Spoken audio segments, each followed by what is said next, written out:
Hello guys, welcome back to my channel. आज मैं आपको एक बहुत ज़्यादा इंटरेस्टिंग और बहुत ही ज़्यादा इन्फॉर्मेटिव टॉपिक को समझाऊंगी। आज मैं आपको समझाऊंगी कि थिन सीमेन की समस्या क्या होती है, यानी कि वीर्य पतला होने की समस्या क्या होती है, किन कारणों से आपका सीमेन पतला हो जाता है और ऐसे कौन कौन से तरीके हैं जिन तरीकों का इस्तेमाल करके उपयोग करके आप घर पे नेचुरली अपने सीमेन को थिक कर सकते हो, यानी कि अपने वीर्य को गाढ़ा कर सकते हो। इन सभी चीज़ों के बारे में आज की वीडियो में हम डिस्कस करेंगे। स्टार्ट करते हैं अपने वीडियो को। सबसे पहले समझते हैं कि क्या थिन सीमेन कंसीव करने में प्रॉब्लम ला सकता है। क्या आपकी प्रजनन क्षमता आपके सीमेन के थिन होने के या पतला होने के कारण से प्रभावित हो सकती है? तो मैं आपको एक बात बताऊं कि बिल्कुल हो सकती है, क्योंकि जो आपका सीमेन है, आपका जो वीर्य है, अगर वो बहुत ही पतला है तो हो सकता है उसमें लो स्पर्म काउंट की समस्या हो। और आप सभी लोगों को पता है कि अगर आपका स्पर्म काउंट लो होता है, कम होता है, तो प्रेगनेंसी में प्रॉब्लम आती है, फर्टिलाइजेशन में प्रॉब्लम आती है। तो ऐसा हो सकता है। लेकिन मैं आपको साथ ही साथ एक बात और बताना चाहती हूँ कि हमेशा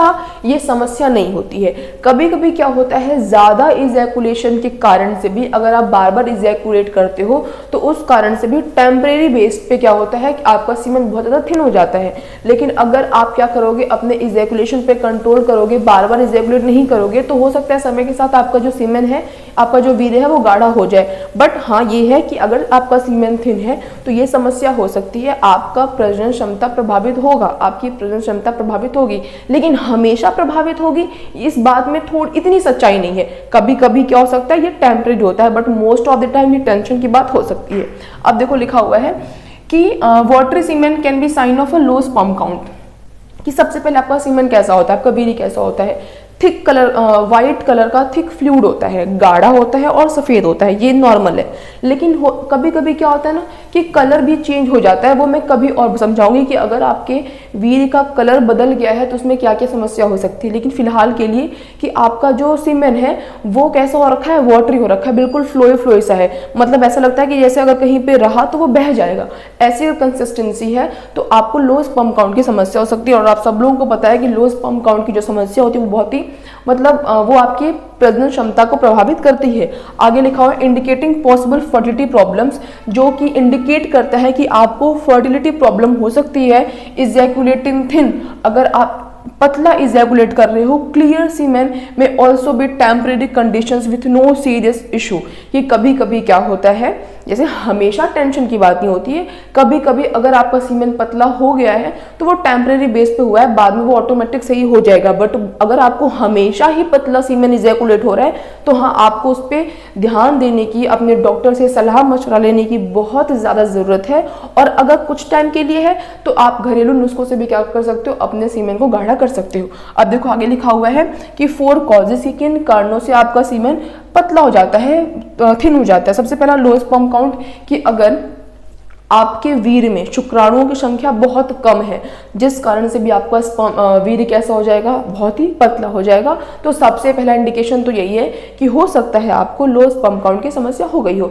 अगर आपको कभी एक दिन पतला सीमेन हो गया तो कोई दिक्कत की बात नहीं, हमेशा अगर आपको ऐसी हो रहा है तो बिल्कुल हो सकती है। आगे देखो, लिखा हुआ है फ्रिक्वेंट इजैकुलेशन, आप बहुत बार बार, है ना, बहुत ही बार, मतलब ये समझ लो कि फ्रिक्वेंट, डेली आप क्या कर दे रहे हो, इजैकुलेट कर लो। तो जाहिर सी बात है, डेली इजैकुलेट करोगे तो जाहिर सी बात है आपका सीमेन कैसा हो जाएगा, पतला हो जाएगा। आपकी जो वीर्य की कंसिस्टेंसी है वो एकदम फ्लो हो जाएगी, वाटरी हो जाएगी। ऐसा हो सकता है अगर आप बहुत ही डेली बेसिस पे इजैकुलेट करते हो तो। नेक्स्ट कह रहा है जिंक डेफिशिएंसी। बहुत सारे जो मेल होते हैं, पुरुष होते हैं, वो बिल्कुल ध्यान नहीं देते अपने खान पीन पे, अपने लाइफस्टाइल पे। तो बहुत सारे ऐसे मेल्स होते हैं जिनकी बॉडी में जिंक की कमी होती है। आपको ये कभी भी इग्नोर नहीं करना चाहिए। वो सारे आहार आपको कंज्यूम करना चाहिए जिसमें जिंक भरपूर मात्रा में पाया जाता है। तो जिंक की डेफिशिएंसी के कारण से भी आपका वीर्य पतला हो सकता है। नेक्स्ट कह रहा है प्री मैच्योर इजैकुलेशन या फिर प्री इजैकुलेशन। मैंने आपको बताया था कि किसी को बहुत ही बार बार जल्दी जल्दी इजैकुलेशन हो जाता है, उस कारण से भी क्या होता है कि आपके जो सीमेन है वो बार बार बाहर आएगा, तो उसके अंदर जो शुक्राणु होंगे लो स्पर्म काउंट हो जाएगा, जिस कारण से, क्योंकि बार बार इजैकुलेट हो रहा है, तो ऑटोमेटिक जो आपका वीर्य है वो कैसा हो जाएगा, पतला हो जाएगा, पानी के समान हो जाएगा। तो मैंने आपको बताया ये 4 ऐसे मेन कारण हैं जिन कारणों से आपका जो सीमेन है, आपका जो वीर्य है वो पतला हो गया है। और ऐसा हो सकता है कि ये सभी चीज़ें आपके प्रजनन क्षमता को प्रभावित करें, तो ऐसा आप बिल्कुल नहीं चाहोगे। इसीलिए आपके मन में अब अगला सवाल आएगा कि ऐसा क्या करें कि जो ये समस्या है उसका कुछ उपचार मिल जाए, कुछ निदान मिल जाए, जिस कारण से मैं इस समस्या से मुक्त हो जाऊं।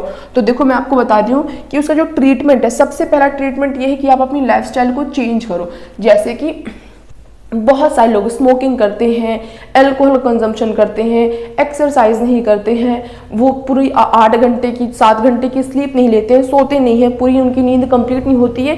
ये सभी चीज़ें आपकी पूरी हेल्थ पे इफेक्ट करती हैं। अगर मैंने आपको यहाँ पे लिख के बता रही हूँ मैं आपको कि अगर आप ये सारी चीज़ें नहीं करते हो, अगर आप एक्सरसाइज नहीं करते हो, तो ये क्या होगा, आपका जो सीमेन है उसके ऊपर फर्क पड़ेगा, उसके ऊपर असर दिखाई देगा, बुरा असर दिखाई देगा आपको उसके ऊपर। तो ऐसा थोड़ा ना कि आपके बॉडी में सिर्फ और सिर्फ सीमेन ही है, कितनी सारी चीज़ें हैं, आपके आँख है, आपके सेंसेस हैं, आपका ब्रेन है, सब कुछ प्रभावित होता है। तो आपको अपना लाइफस्टाइल 100% सुधारना चाहिए। अगर आप देखो एक दिन में तो कुछ नहीं सुधरेगा। आप चाहते हो कि पूरी रात फ़ोन चलाता हूँ, लैपटॉप पे काम करता हूँ, कुछ भी करता हूँ, 2 घंटे सोता हूँ, एक्सरसाइज नहीं करता हूँ, उल्टा सीधा खाता पीता रहता हूँ, आप सोचो कल से छोड़ दूंगा, तो अचानक तो छूटेगा नहीं। आपको उसके लिए प्रण लेना होगा, प्रतिज्ञा करनी होगी, आपको बहुत ही मतलब स्ट्रिक्टनेस से अपनी डाइट, अपना रूटीन फॉलो करना पड़ेगा। तो ये आपको करना ही चाहिए। आपको अपनी लाइफस्टाइल सुधारना चाहिए, चाहे आपका बहुत स्पर्म हो, चाहे आपके पास स्पर्म ना हो, लो स्पर्म हो, कुछ भी हो, बट आपको अपने डाइट को सुधारना चाहिए। आगे लिखा हुआ है कि एब्सटेन फ्रॉम सेक्सुअल इंटरकोर्स। ये आपको आपके डॉक्टर सजेस्ट कर सकते हैं और आप खुद भी ये करके देख सकते हो कि मैंने आपको बताया कि अगर बार बार इजैकुलेट करती है तो जो सीमेन है वो पतला हो सकता है। तो इसीलिए आप बार बार इजैकुलेट ना करो, थोड़ा सा आप दूरी बना के रखो, थोड़ा सा आप समय का गैप दो बीच में। अगर आप सेक्सुअल इंटरकोर्स से एब्सटेन रखो, खुद को अपने आप को वहाँ नहीं रखोगे, तो अगर आप कई दिनों बाद अगर आते हो, संबंध बनाने आते हो, तो आपका जो सीमेन है वो ऑटोमेटिक क्या हो जाएगा, गाढ़ा हो जाएगा। आगे लिखा हुआ है कंज्यूम ओमेगा 3 फैटी एसिड्स। ये सभी चीज़ों को लिख लो, नोट कर लो। इन सभी डाइट को अगर आप इस्तेमाल करोगे, कंज्यूम करोगे, तो ऑटोमेटिक आपका जो वीर्य है वो घर पर नेचुरल तरीके से क्या हो जाएगा, गाढ़ा हो जाएगा और आपकी प्रजनन क्षमता बहुत अच्छी तरीके से सुधर जाएगी। तो आपको बहुत ही ज़्यादा टेंशन की जरूरत नहीं है। अगर आप इन सभी डाइट को फॉलो करोगे तो ऑटोमेटिक क्या होगा, आपकी जो सीमेन की जो गुणवत्ता है, जो क्वालिटी है, वो ऑटोमेटिक इंक्रीज होगी।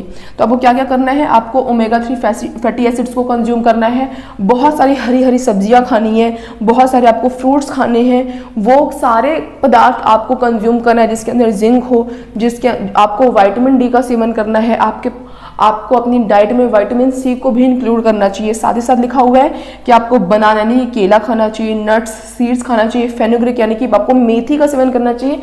मेथी पुरुषों के लिए बहुत अच्छा होता है और जिनको डायबिटीज़ होती है उनको भी रात में मेथी को भिगोकर सुबह खाना चाहिए, वो बहुत ज़्यादा आपकी बॉडी के लिए अच्छा होता है। नेक्स्ट क्या है, गार्लिक, लहसुन भी बहुत सही होता है। एग, अगर आप एग खाते हो तो, वरना मतलब मैं ज़्यादा, देखो आप नॉन वेज का इस्तेमाल भी कर सकते हो, बट मैं ज़्यादा उसको नहीं बताना चाहती क्योंकि बहुत सारे ऐसे लोग होते हैं जो कि वेजिटेरियन होते हैं। तो सबके लिए देखो, वेजिटेरियन तो सब लोग हैं, लेकिन साथ साथ में कुछ लोग क्या होते हैं, नॉन वेजिटेरियन। बट आप ये सारी चीज़ें जो मैंने लिखी हुई हैं वो वेज वाला बंदा भी खा सकता है और नॉन वेज वाला बंदा भी खा सकता है। बट अगर मैं सिर्फ वही चीज़ें बताऊँ जो कि सिर्फ नॉन वेज वाला बंदा खाएगा, तो फिर वेज वाला कहेगा ना कि मेरे को कुछ खाने को बताया नहीं। तो इसलिए मैं बता रही हूँ ऐसी चीज़ें जो कि सब खा सकते हैं। बहुत सारे लोग एग खाते हैं, बहुत सारे लोग एग नहीं खाते हैं, और मुझे ऐसा बिल्कुल भी नहीं लगता कि आप सिर्फ अपने मसल्स, अपनी डाइट सिर्फ नॉनवेज खाकर बना सकते हो। भाई नॉनवेज, मैं मतलब मेरा ऐसा बिलीव है, मेरा ऐसा मानना है कि नॉनवेज अगर कोई इंसान ना खाना चाहे तो उसकी बॉडी में कोई कहीं से कुछ भी कमी नहीं होगी।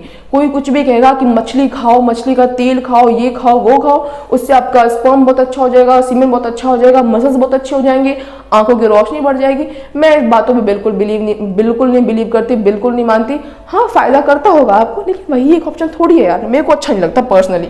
ठीक है, स्पिनच खा सकते हो, बहुत अच्छा होता है। हरी हरी सब्जियां आपको खाना चाहिए, आपके बालों के लिए भी, आपके चेहरे के लिए, आपके नाखून के लिए, सबके लिए बहुत अच्छा होता है। आपके आंखों के लिए, रोशनी के लिए बहुत अच्छा होता है। वॉलनट खाना चाहिए, पुरुषों को तो मेनली वॉलनट खाना चाहिए, अश्वगंधा खाना चाहिए। ये सारी चीजें मैं आपके बेनिफिट के लिए बता रही हूँ। अगर आप इन सभी चीजों का सेवन करोगे और देखोगे, खुद ब खुद आपको ऐसा लगेगा कि जो मेरा सीमेन है वो पहले से थिक हो रहा है, गाढ़ा हो रहा है। आगे लिखा हुआ है कि एस्पैरागस यानी कि शतावरी जिसे कहते हैं, शतावरी खा सकते हो। शतावरी बहुत ज़्यादा बेनिफिशियल होता है, ये मेल के लिए बेनिफिशियल होता है और फीमेल के लिए भी बेनिफिशियल होता है। लेकिन आप सभी चीज़ों को कितना सेवन करोगे, क्या करोगे, वो सब कुछ आप अपने डाइटिशियन से, अपने डॉक्टर से, सबसे परामर्श जरूर ले लिया करो। खुद ही अपने आप डॉक्टर नहीं बना करो। लेकिन हाँ, ये बात बिल्कुल है, ज़रूर है, 100% है कि अगर आप इन सभी चीज़ों को अपनी ज़िंदगी में, इन सभी चीज़ों का इस्तेमाल करते हो तो आपको कभी भी लो स्पर्म काउंट या फिर थिन सीमेन की समस्या नहीं होगी। आपका जो सीमेन है वो कभी भी आपको ऐसा नहीं लगेगा कि बहुत ज़्यादा पानी जैसा पतला हो गया है। हाँ, एक कारण और है कि अगर आपको कोई तरीका प्रोस्टेट कैंसर वगैरह या फिर कोई इन्फ्लेमेशन, कोई इन्फेक्शन हो गया है तो आपको अपने डॉक्टर से ज़रूर परामर्श लेना चाहिए, ज़रूर से ज़रूर उनसे जाके कंसल्ट करना चाहिए। तो आज की इस वीडियो के लिए बस इतना ही। मैं उम्मीद करती हूँ गाइज आपको आज का टॉपिक इंटरेस्टिंग लगा होगा, अच्छा लगा होगा, इन्फॉर्मेटिव लगा होगा। ऐसे और इन्फॉर्मेटिव टॉपिक्स के लिए मेरे चैनल सब्सक्राइब जरूर करें और अगर वीडियो पसंद आई हो तो उसे एक लाइक जरूर करें। That's all, bye guys.